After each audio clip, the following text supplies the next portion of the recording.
On my 60th birthday, my family gave me a card that said, "Retire, transfer your savings. We need the money now." My wife smirked.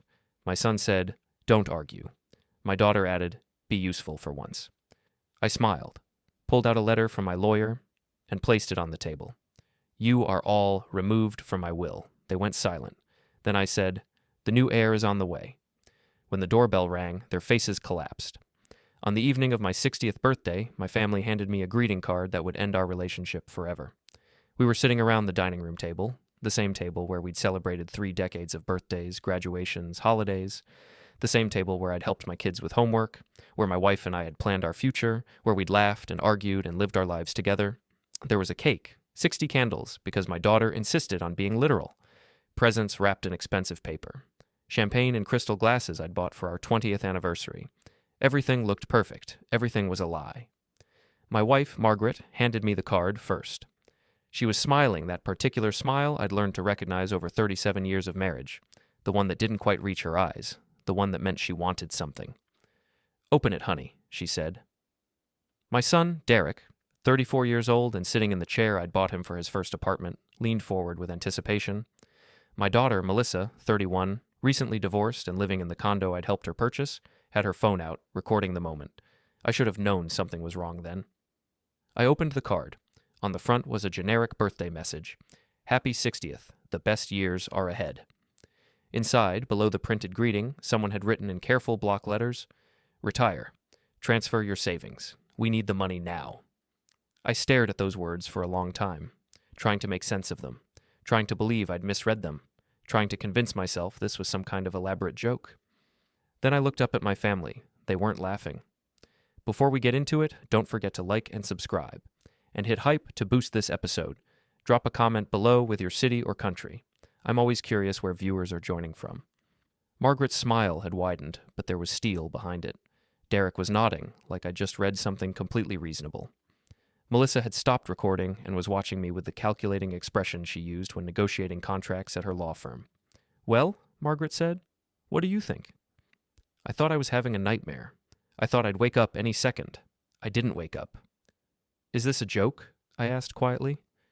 "Why would it be a joke?" Derek leaned back in his chair. "Dad, you're 60. You've worked your whole life. It's time to retire, enjoy yourself, and let us manage the assets." "Manage the assets," I repeated slowly. "The money?" Melissa clarified, as if I were slow. "Your savings, investments, the property portfolio. We need you to transfer everything into a family trust that we'll oversee. It's the smart move financially." I looked at Margaret. She was the one I'd built this life with. She was the one who'd stood beside me through the lean years when we had nothing. She was supposed to be my partner. She met my gaze and said, "The children are right, Robert. You've been working yourself to death for decades. It's time to let go. Let us handle things from here." Something cold settled in my chest. "Let you handle things," I said. "Exactly." Derek pushed a folder across the table toward me. We had the lawyers draw up everything. Sign here, here, and here. Initial these pages. It's all very straightforward. I didn't touch the folder. "And if I don't want to sign?" The temperature in the room dropped 10 degrees. Margaret's smile disappeared. "Don't be difficult, Robert." "Don't argue, Dad." Derek's voice hardened. "This is happening one way or another." Melissa set down her phone and leaned forward. "Be useful for once. Stop being selfish and think about your family. Be useful for once." My daughter, the one whose education I'd paid for, whose wedding I'd financed, whose divorce lawyer I'd covered, whose lifestyle I'd subsidized for her entire adult life, had just told me to be useful for once. I felt something inside me break. Not loudly, not dramatically. Just a quiet, final snap, like a wire pulled too tight for too long, finally giving way. I carefully folded the birthday card and placed it in my jacket pocket. Then I stood up, walked to my study, and retrieved an envelope I'd been carrying with me for the past 6 months. Just in case. I'd hoped I wouldn't need it. I'd prayed I was wrong about what my family had become. But I wasn't wrong. I walked back into the dining room and placed the envelope on top of their legal documents. "What's this?" Margaret asked. "A letter from my attorney," I said calmly. "Dated last week." Derek grabbed it, tore it open, and scanned the contents. I watched the color drain from his face. "You can't be serious," he whispered. "What?" Melissa snatched the letter from him. "What does it say?" I answered for her. It says that as of last Tuesday, all 3 of you have been removed as beneficiaries from my will. Your inheritance rights have been revoked. The estate has been reassigned to a new heir. Silence. Then chaos. Margaret stood so fast her chair fell over. You didn't. You couldn't. I did. I could. I have. Derek was on his feet, face red with fury. Dad, this is insane. You can't just... I can. The documents are already notarized and filed. There's nothing you can do about it. Melissa's lawyer training kicked in. We'll contest it. You're clearly not in your right mind. No competent person would... Would what? Would refuse to be extorted by their own family? I looked at each of them in turn. The letter also includes a statement from my doctor confirming my complete mental competence, and a psychiatric evaluation. And documentation of this meeting tonight. Yes, Melissa, I've been recording this entire conversation. I have evidence of your demands, your threats, and your complete lack of concern for anything except my bank account. Who? Margaret's voice was strangled. Who did you leave it to? I smiled for the first time that evening. The new heir is on the way, I said. Should be here any moment, actually. As if on cue, the doorbell rang. Their faces collapsed, and I went to answer the door. To understand how we got here, you need to understand how it started. I met Margaret in 1986. I was 23, fresh out of business school, working 70-hour weeks at a consulting firm for $40,000 a year. She was 22, beautiful, charming, from a family with old money that had been spent 2 generations ago. They had the name, the connections, and absolutely nothing in the bank. She said she loved my ambition, my drive, the way I was building something from nothing. I believed her. We married in 1988. Small wedding, we couldn't afford anything elaborate, despite her mother's protests. I was making decent money by then, but we were saving for a house, for the future, for the life we were going to build together. Derek was born in 1991, Melissa in 1994. I worked harder, got promoted, started making real money. By 1995, I was a partner at the firm, pulling in $200,000 a year. Serious money back then. We bought a house in a good neighborhood, put the kids in private school. Margaret joined the country club. That's when I noticed the first crack. Margaret started spending. A lot. Designer clothes, expensive furniture, jewelry that cost more than our mortgage. When I asked about it, she said, "We can afford it now, can't we? I've been patient long enough." Patient. Like our early years of struggle had been some kind of imprisonment she'd endured, waiting for me to make enough money to fund the lifestyle she felt entitled to. But I let it go. I loved her, and we could afford it, barely. The kids grew up wealthy, not rich, but comfortable. The kind of comfortable where you never worry about bills, where college is assumed, where getting a job is more about finding yourself than financial necessity. I tried to teach them about money, about work, about the value of building something yourself. Margaret undermined me at every turn. Don't be so hard on them, Robert. Let them enjoy their childhood. They don't need to work summers. They should be having fun. Why should Derek get a job? Your money is his money eventually, anyway. Melissa wants to study art history. So what if it's not practical? She'll marry well. I watched my children grow into adults who'd never struggled for anything, who'd never been told no, who'd never had to sacrifice or save or work toward a distant goal. I watched them become people I didn't particularly like, but they were my children, and I kept hoping they'd grow out of it. Derek went to an expensive private college. I paid. He graduated with a degree in business and immediately started a consulting firm that consisted of him having lunch with his college friends and calling it networking. The firm never made a profit. I subsidized it for 6 years before he finally admitted defeat. Then he started a tech startup. I provided the seed funding, $200,000. The company folded within 18 months. Derek blamed the market, the timing, his co-founders, never himself. Then came the real estate venture, the cryptocurrency investments, the revolutionary app that was going to change everything. Each one required my money. Each one failed. By the time Derek turned 34, I'd poured over $1 million into his various business fantasies. He'd never thanked me, never acknowledged the sacrifices, never once suggested that maybe he should try working for someone else, learning from someone more experienced, building skills before building companies. Instead, he just kept asking for more.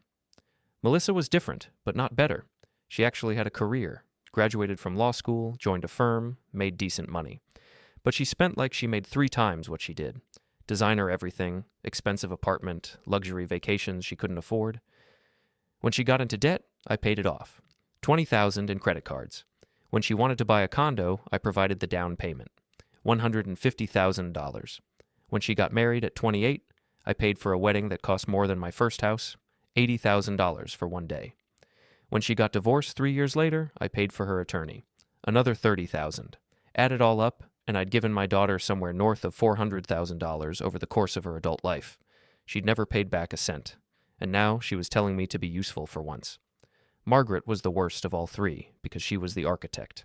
She was the one who taught the kids that my money was their money, that I existed to fund their lives, that my role was to work and provide and never expect anything in return. Over the years, as my career advanced and my net worth grew, she became more demanding, more entitled, more convinced that she was owed luxury because she'd stood by me during the early years, as if she'd done me a favor, as if marriage was a business transaction where she'd made an investment and was now waiting for returns. Last year, I finally did the math. Over 37 years of marriage, I'd given my family, through direct gifts, subsidies, bailouts, and covering expenses they should have paid themselves, approximately $3.2 million. $3.2 million? And on my 60th birthday, they gave me a card demanding the rest. I'd been planning this for 6 months, though I didn't want to admit it to myself. It started in March, at Derek's 34th birthday party. I'd paid for it naturally, a dinner at an expensive steakhouse, 8 people, $1,500 before tip. During dessert, Derek announced his newest business idea, a luxury camping experience for tech executives. It's called Glamour Trails, he said, grinning. We take high-net-worth individuals into the wilderness, but with 5-star amenities. Personal chefs, luxury tents, the whole experience. How much do you need? I asked tiredly. I already knew this conversation. $500,000 for the startup costs. But Dad, this is different. I've really thought this through. No. He blinked. What? No. I'm not funding another business venture. The table went silent. Margaret stared at me like I'd started speaking in tongues. Melissa stopped scrolling on her phone. Derek's face went through confusion, hurt, and then anger in about 3 seconds. Dad, I'm not asking for a gift. This is an investment. You'll get equity. I don't want equity in Glamour Trails, Derek. I want you to get a job. I have a job. I'm an entrepreneur. You're 34 years old, and you've never held a position for more than 18 months. You've never made a profit. You've never built anything that lasted. Because I've never had proper funding. I've given you over $1 million. And if you'd given me more, if you'd really believed in me, this isn't about belief, Derek. This is about reality. Your ideas fail because you don't have the experience or discipline to execute them. You need to work for someone else.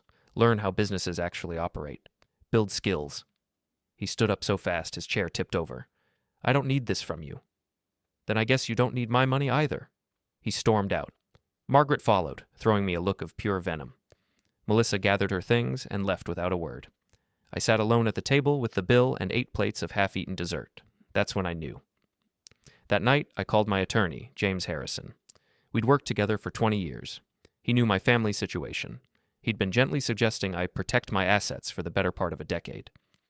James, I said, I need to restructure my estate planning. I was wondering when you'd call. Over the next 3 months, we built a comprehensive plan. It wasn't just about changing my will. Though we did that, it was about understanding the full scope of what I'd given my family and what I could legally reclaim. The condo I'd provided the down payment for, I'd structured it as a loan, not a gift, at James's recommendation, a loan that Melissa had never paid back. Legally, I could call it due. The money I'd given Derek for his various business ventures, some of it was loans too, documented, signed, witnessed. He owed me $417,000. The joint bank accounts I shared with Margaret, I started moving money into accounts in my name only, legal since it was my income. The house we lived in, bought before we were married, in my name only. California is a community property state, but with proper documentation and a good attorney, I could make a case for it being my separate property. I wasn't planning to divorce Margaret, not yet, but I was planning to protect myself, because I'd realized something important. My family didn't love me. They loved my money. And if I stopped providing that money, they wouldn't just be disappointed. They'd turn on me. I needed to be ready. In June, I underwent a complete medical and psychiatric evaluation. At 60, I was in excellent health, better than most men my age. No signs of dementia, no cognitive decline, no mental illness that could be used to challenge my competency. James drafted a new will. The primary beneficiary was someone my family didn't know about, someone I'd been mentoring for 5 years, someone who actually appreciated what I'd tried to teach them. We notarized everything, filed the necessary paperwork. set up trusts and protections that would survive any legal challenge. And then I waited. I knew the confrontation was coming. I could feel it building. Margaret was getting more demanding, more resentful of the hours I still worked. Derek was bitter about my refusal to fund glamour trails. Melissa was hinting that I should help her buy a bigger place. They were circling, waiting for the right moment to strike. I just didn't expect it to be my birthday. Let me back up a few hours before the card incident. The day of my 60th birthday started normally enough. I woke up at 6, went for my usual run, showered, had breakfast. Margaret was already up, which was unusual. She typically slept until 9. "Happy birthday," she said, kissing my cheek. "Big plans for today?" "Just work. I thought we'd have dinner tonight." "Already arranged. 6 o'clock here at the house. I invited Derek and Melissa." "That's nice. Thank you." She smiled. "You deserve a special evening?" I should have heard the warning in those words. I spent the day at the office. Yes, I still went to the office at 60. I'd started my own consulting firm 15 years ago, and it was successful enough that I could have retired comfortably, but I liked working. Liked the challenge, the problems to solve, the sense of purpose. My family thought it was pathetic. "Dad's still grinding at 60, Derek had said at Christmas. "It's kind of sad, honestly. Like he doesn't know what else to do with himself." "He's scared of retirement," Melissa had added. "Scared of being irrelevant." They never considered that maybe I enjoyed my work, that maybe I'd built something I was proud of, that maybe I found meaning in helping businesses solve complex problems. No, to them, my continued work was just stubbornness, an unwillingness to hand over the keys to the kingdom. I got home at 5:30. Margaret had set the dining room table with our good china. There was expensive wine breathing on the sideboard, flowers in a crystal vase. Everything looked beautiful. "This is lovely," I said. "You didn't have to go to all this trouble." "Of course I did. It's your 60th birthday." She was smiling that smile again. "Derek and Melissa should be here soon." They arrived at 6 exactly. Derek brought wine. Melissa brought a gift bag with what turned out to be a book I'd never read titled The Art of Letting Go, A Guide to Retirement. Subtle. We sat down to dinner. Steaks that Margaret had catered from my favorite restaurant. Everything was perfect. Too perfect. The conversation was light, superficial. They asked about my day, but didn't really listen to the answers. Derek talked about glamour trails like it was still happening, even though I'd made it clear I wouldn't fund it. Melissa complained about her job, her coworkers, her tiny condo. After dinner, Margaret brought out the cake. 60 candles. Everyone sang. I made a wish that this wasn't what I thought it was and blew out the candles. Then came the presents. Derek's gift was a fancy watch. Expensive, but impersonal. The kind of thing you get someone when you don't know them well enough to choose something meaningful. Melissa's gift was that book on retirement, and Margaret's gift was the card. "Open mine first," she said, handing it to me. I already told you what happened next. The card, the demand, the folder of legal documents, the sudden shift from birthday celebration to hostile negotiation. What I haven't told you is how it felt. It felt like betrayal, yes. But more than that, it felt like clarity. Like suddenly seeing something that had been obvious all along, but that I'd been too hopeful, too naive, too determined to believe the best about my family. They'd been planning this. The three of them, working together, probably for months. They'd consulted attorneys, drawn up documents, coordinated their approach. This wasn't a spontaneous demand. This was an ambush. "The lawyers said you have to transfer everything now while you're still competent," Margaret explained, her voice taking on a lecturing tone. "If you wait until you're older, there could be complications, tax implications, legal challenges. This way is clean." "Clean," I repeated. "And fair," Melissa added. "Dad, you're 60. You've had your career, your time. Now it's our turn. We have lives to build, futures to secure. With my money." "With our family's money," Derek corrected. "Money you made for the family. For us?" "I made money for myself. To support you while you were growing up, yes. But you're adults now, 34 and 31. At what point do you become responsible for your own lives?"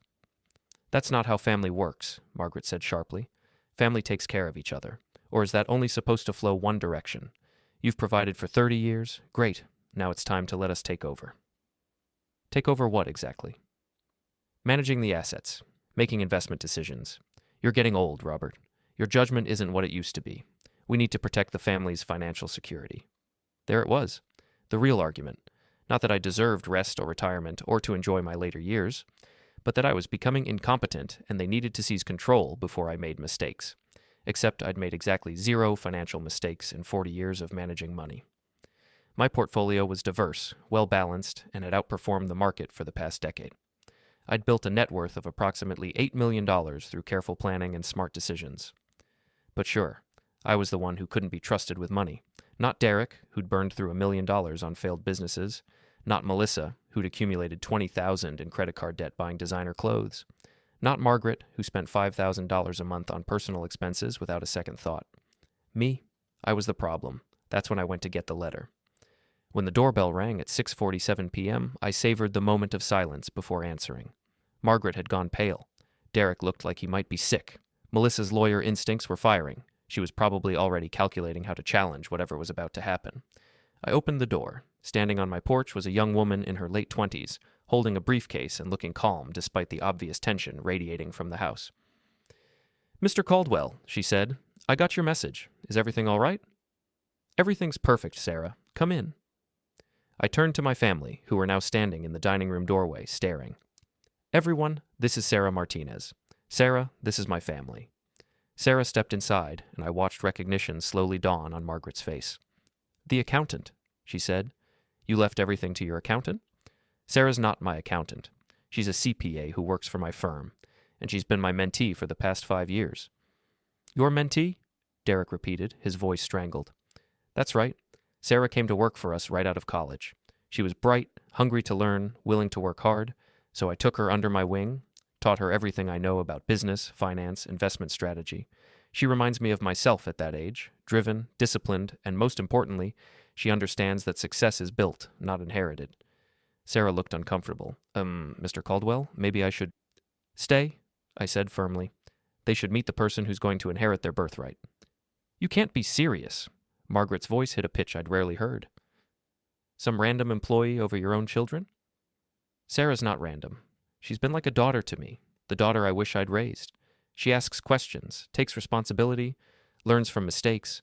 She's never asked me for money. In fact, she's tried to pay back every piece of career advice with harder work and better results." "This is insane," Melissa said, but her lawyer brain was working. "Dad, inheritance law doesn't work like this. We're your legal heirs. We have rights." "You have no rights," I interrupted. "California law is very clear. I can leave my estate to whomever I choose. I can disinherit my children for any reason or no reason at all. The only person with a legal claim is my spouse, and Margaret. We'll get to that in a moment." Margaret's face went from pale to red. "What does that mean?" I pulled out another document from my jacket pocket. I'd been carrying a lot of paper tonight. "This is a postnuptial agreement my attorney drafted. It clearly separates my premarital assets and business income from our community property.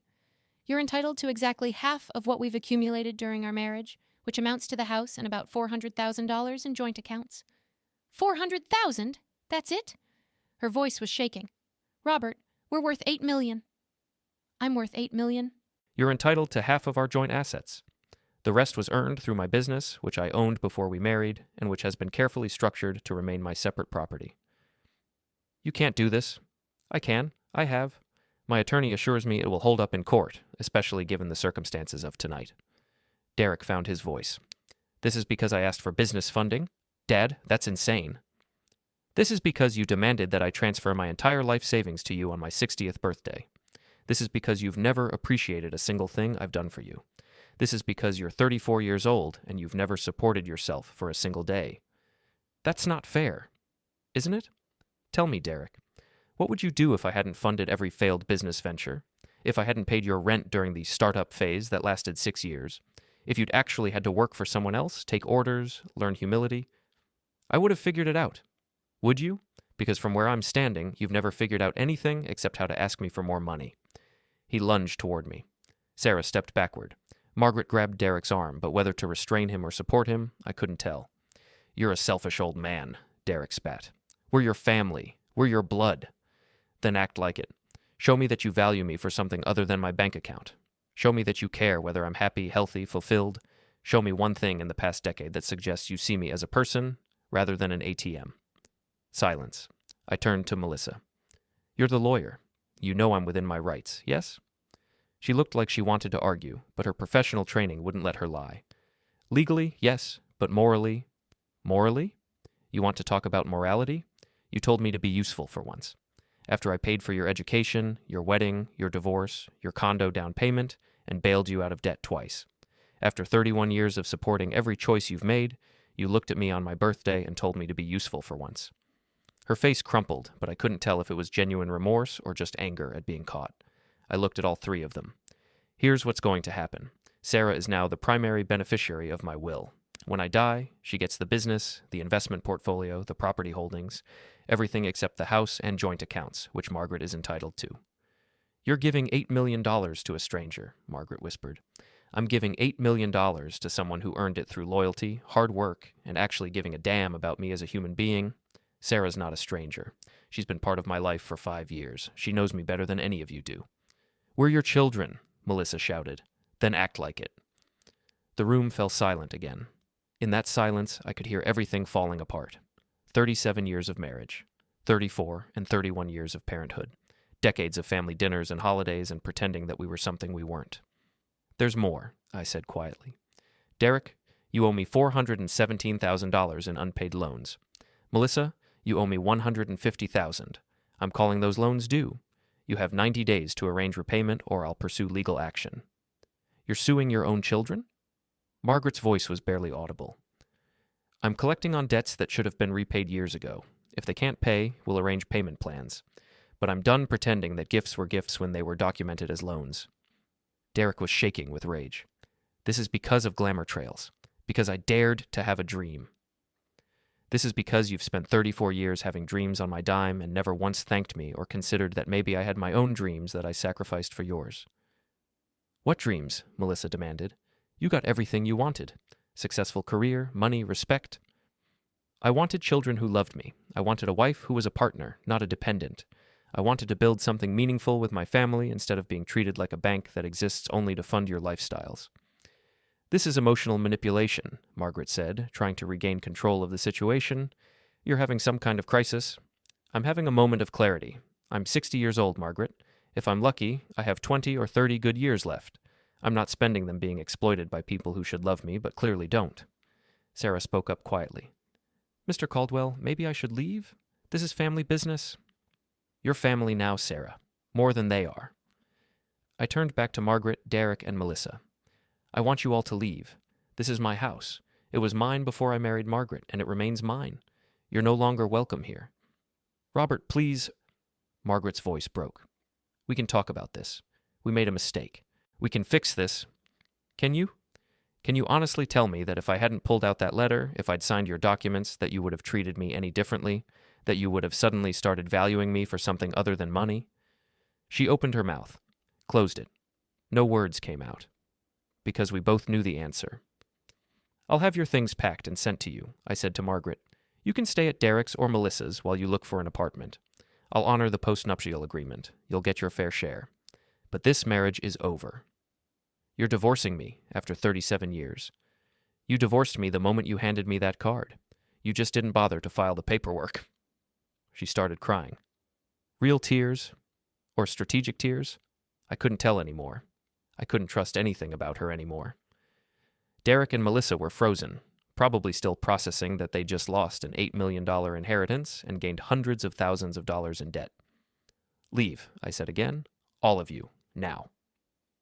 They left. Margaret was crying. Derek was cursing. Melissa was already on her phone, probably calling other attorneys. Sarah and I stood in the suddenly quiet house, listening to their cars start and drive away. I'm sorry, she said softly. I never wanted to cause problems for your family. You didn't cause this, Sarah. This has been building for 30 years. They just finally showed me who they really were. What happens now? I looked around at the expensive furniture Margaret had bought, the fancy decorations, the crystal and china, and all the markers of a successful life that suddenly felt very hollow.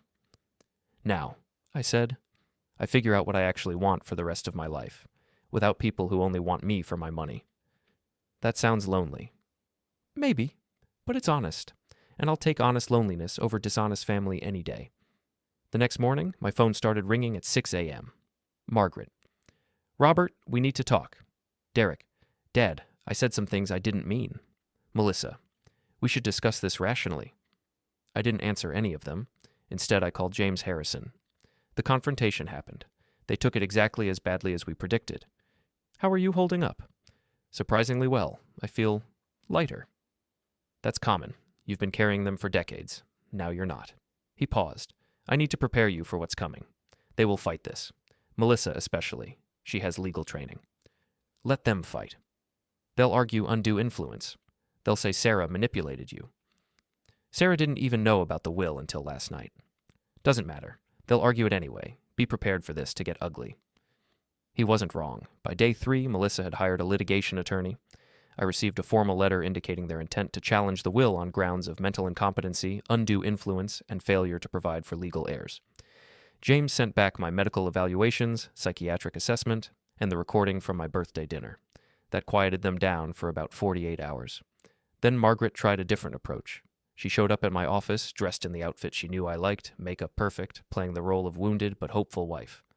Robert, please, can we talk? Really talk?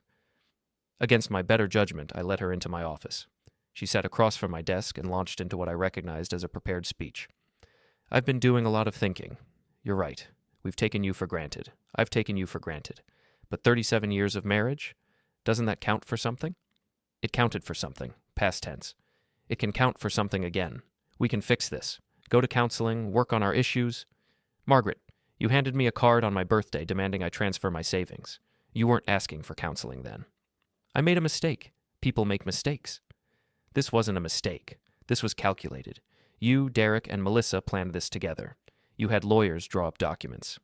This wasn't an impulse. This was a strategy. Her perfect composure cracked slightly. The kids were pushing for it. I went along because you wanted the money too. Let's be honest. You've spent the past 20 years treating my income as your entitlement. The country club, the cars, the clothes, the jewelry.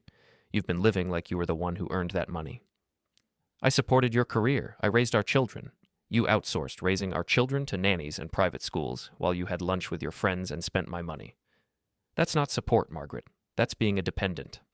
She stood up, the wounded wife act evaporating. You're being incredibly cruel. I'm being honest. Maybe for the first time in our marriage.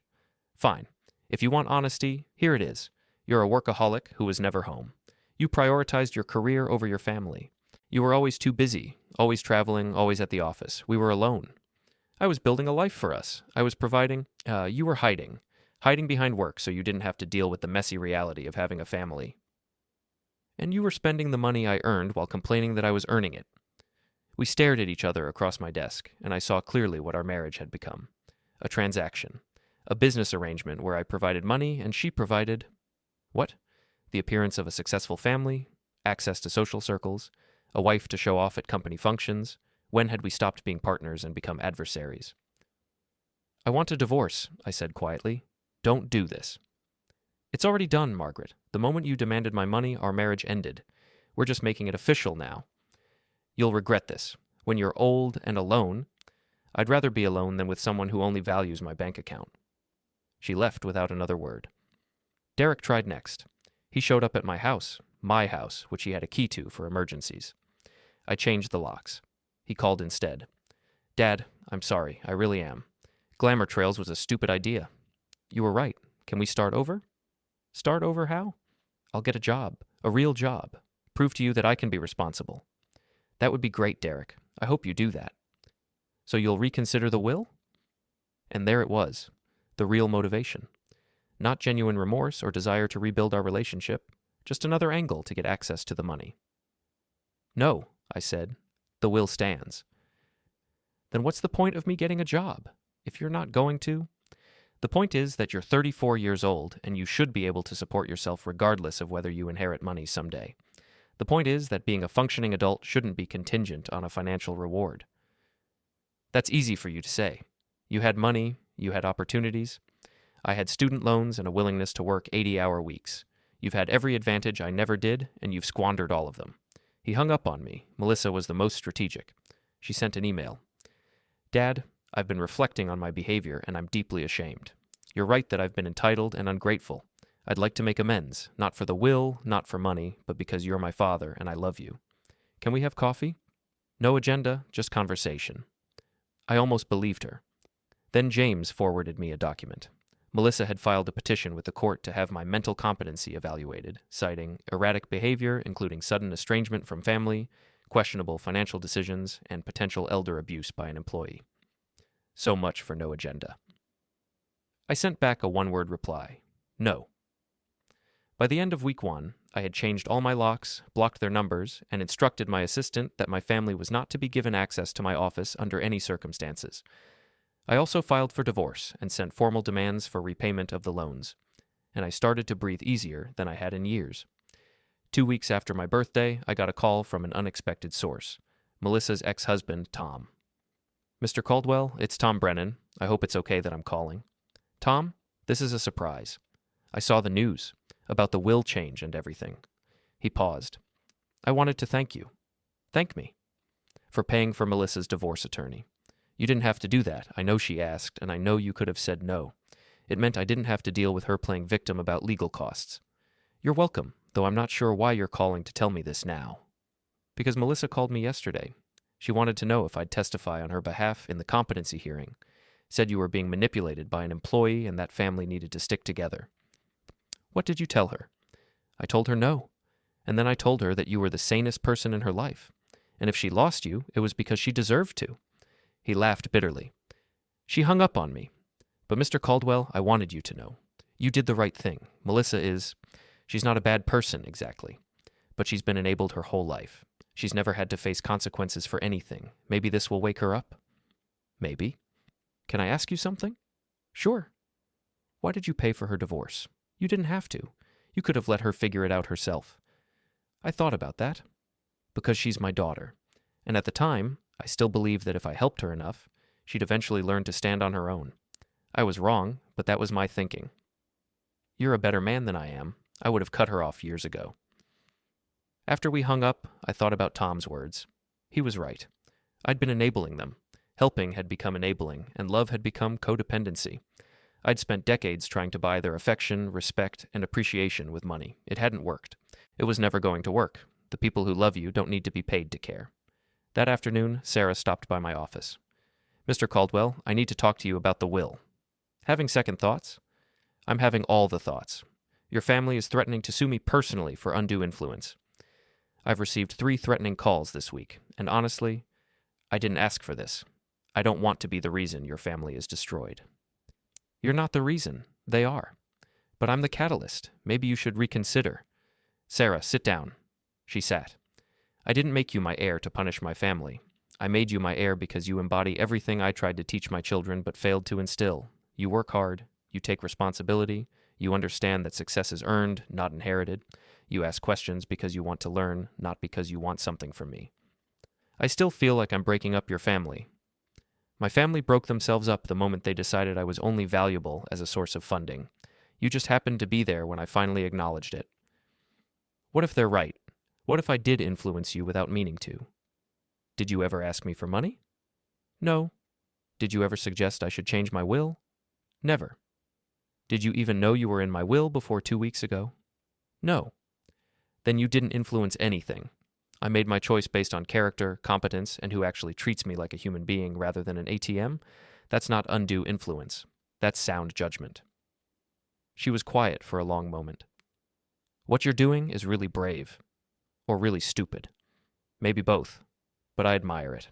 Most people would just give in, sign over the money, keep the peace. Most people haven't spent 30 years slowly realizing their family doesn't actually like them very much. Do you think they'll come around, eventually? Honestly, I don't know. Maybe if they mature, get therapy, face some consequences and grow from them. But that's not my responsibility anymore. I'm 60 years old.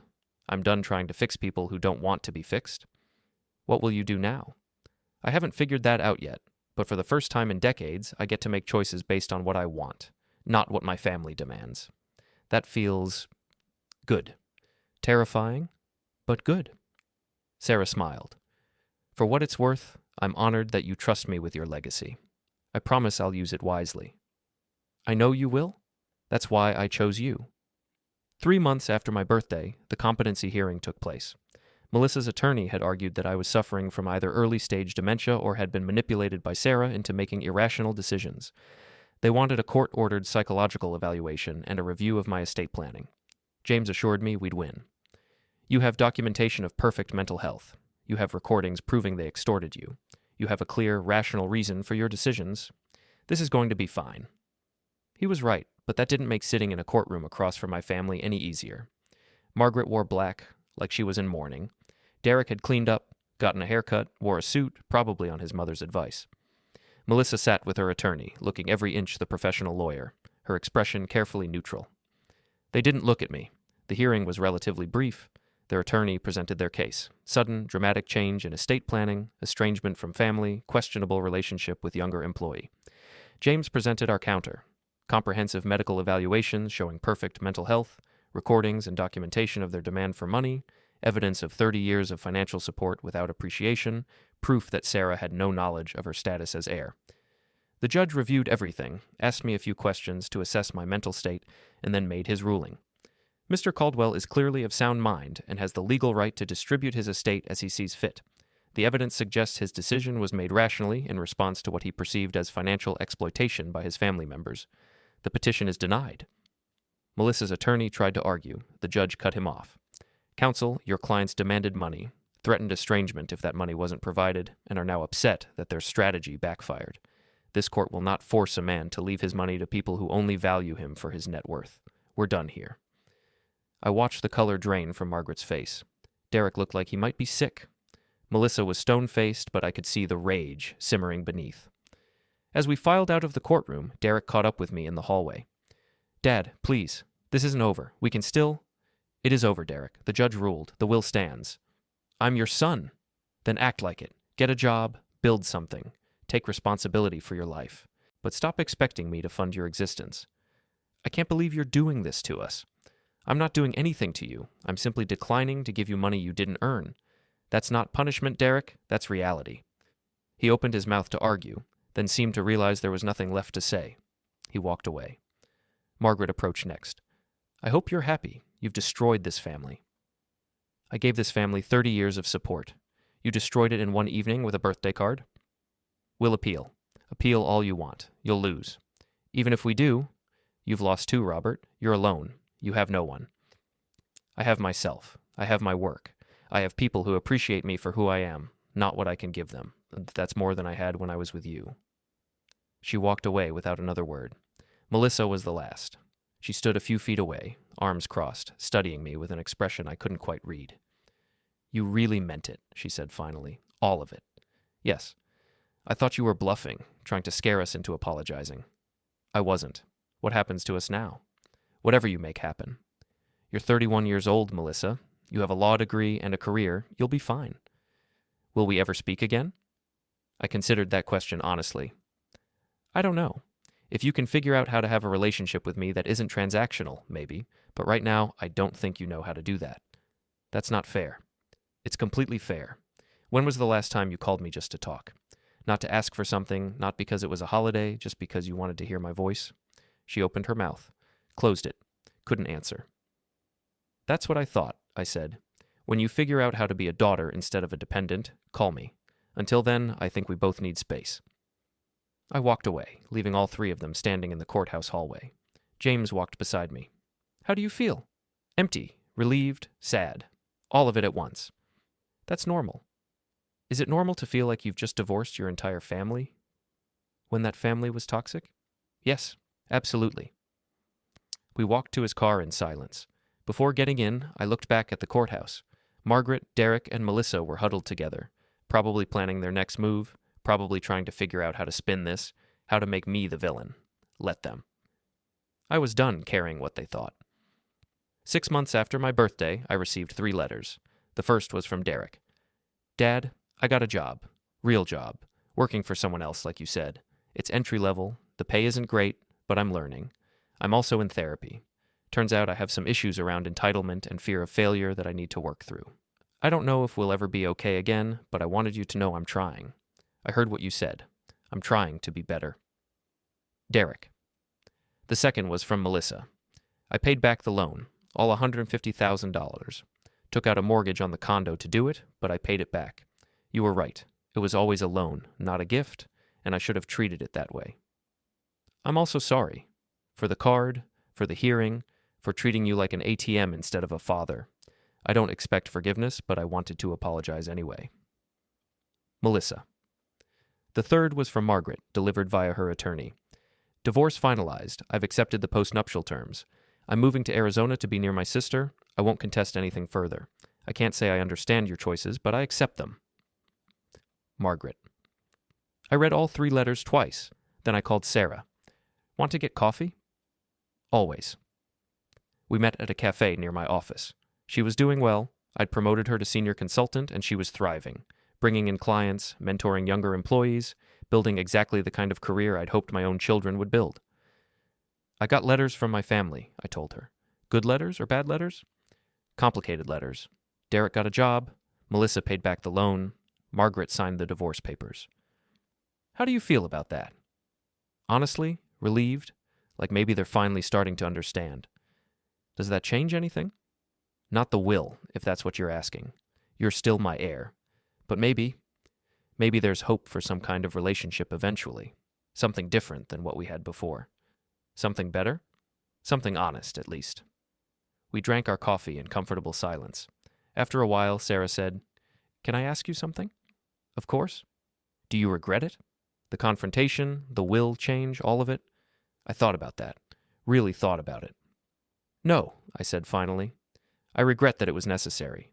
I regret that 30 years of relationship came down to a birthday card demanding money.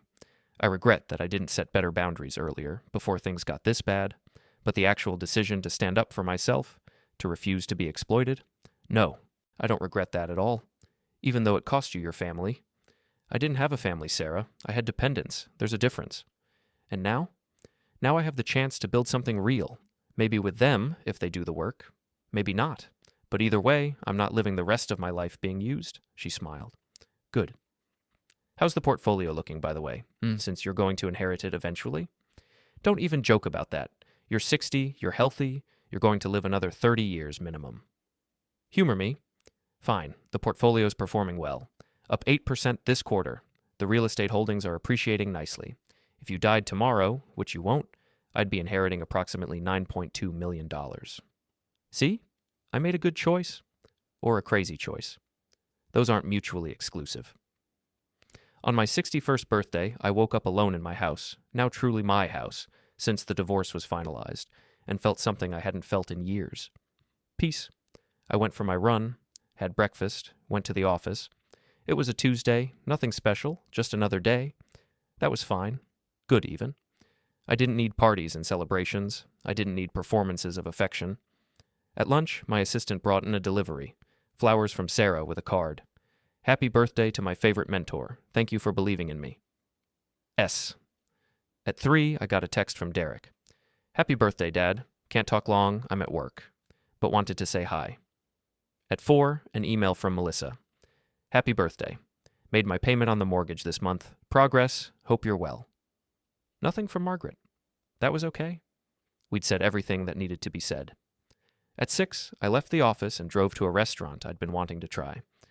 Made a reservation for one, ordered the steak and a good bourbon, sat alone at a table and read a book while I ate.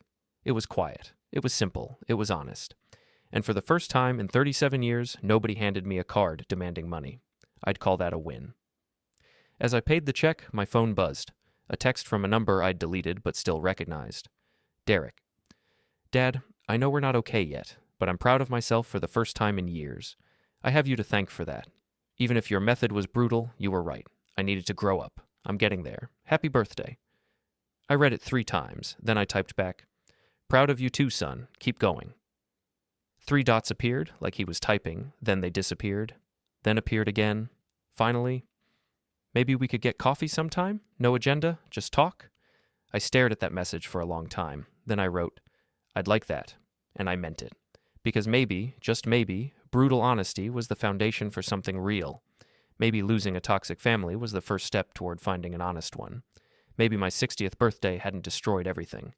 Maybe it had just burned away the lies, leaving room for something true. I finished my bourbon, left a generous tip, and drove home through the quiet evening streets.